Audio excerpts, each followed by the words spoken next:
Бүгін сіздерге хит болған маклюбе тағамын табаққа емес қалай жеке ұсынуға болатындығын көрсететін боламын. Өте әдемі көрінеді және де жегенге де өте ыңғайлы.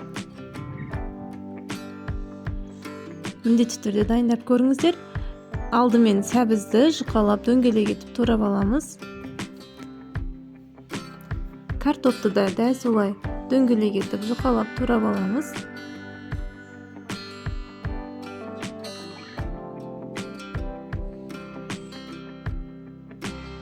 Осы заттарды бір ыдысқа салып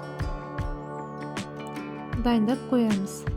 Одан кейін етті жұқалап, жалпақтап, тез пісетіндей қылып тураймыз.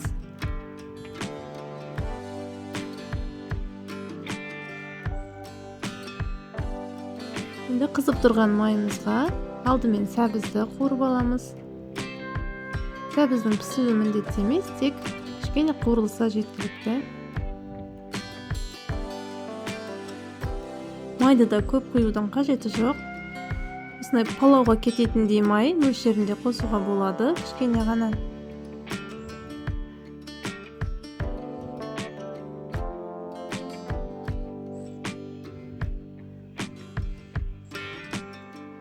Осылай сәбізді майын сорғытып, ыдысқа салып алғаннан кейін картоптарымызды қуыратын боламыз. Картоптарды сәл қызартып қуырып аламыз.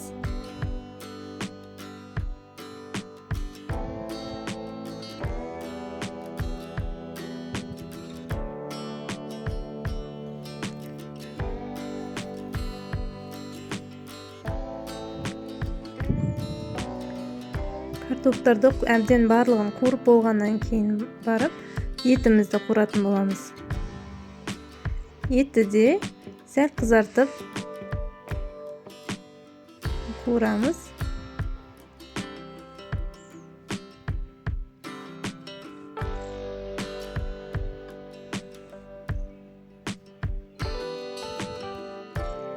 Қуырылған еттерді бөлек ыдысқа сүзіп аламыз. Енді күрішін дайындаймыз. Ол үшін салқын суда күрішті бірнеше қайтара жуатын боламыз. Суымыз осындай әбден мөп-мөлдір болғанша жуатын боламыз. Одан кейін жаңағы қалған майымызға күрішімізді кішкене қуырып жібереміз. Баяу отта қуырып жібереміз.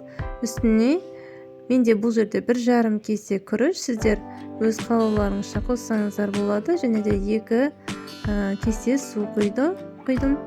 Және де біраз қасық тұз салдым. Енді осы күрішіміз қайнай бастаған кезде жаңағы дайындап қойған картопымызды, сәбізімізді, етті салатын боламыз. Бетіне саламыз, себебі соңында жаңағы ұсынуға ыңғайлы болу үшін. Ендігі кезекте отымызды баяулатып, 1 сағат көлемінде пісіріп алатын боламыз. Өте баяу қоямыз отты. Ендігі кезекте жанына салат дайындайтын боламыз. Салатымыз үшін 2 қияр, 1 қызанақ жеткілікті.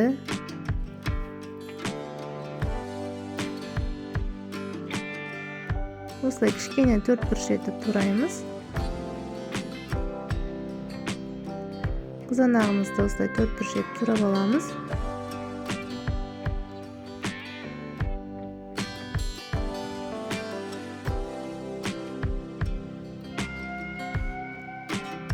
Кішкене тұз сеуіп, араластырып дайындап аламыз.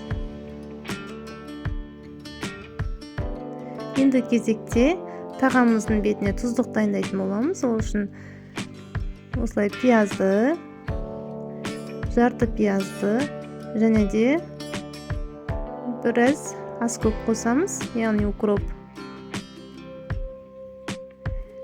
Екеуін бір ыдысқа салып, кішкене тұз, қара бұрыш сеуіп, жақсылап қолмен мұжып араластырамыз. Сол кезде пиязымыздың сөлі шығып дәмді болады. Енді кезекте осындай көже құятын ыдысқа алдымен ішіне ет саламыз, одан кейін сәбіз, одан кейін картопты теріп салып, осылай бір жақ шетін ашып аламыз тағамымыздың. Ал бетіне күрішті нығыздап саламыз.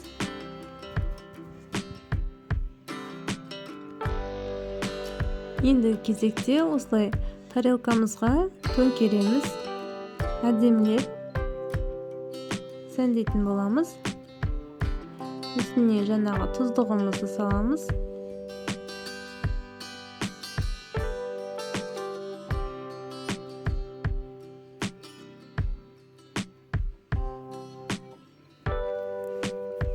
Жанына қияр қызанақтан дайындалған салатымызды қоямыз. Және де қаймақ болмаса айран ұсынсаңыздар болады.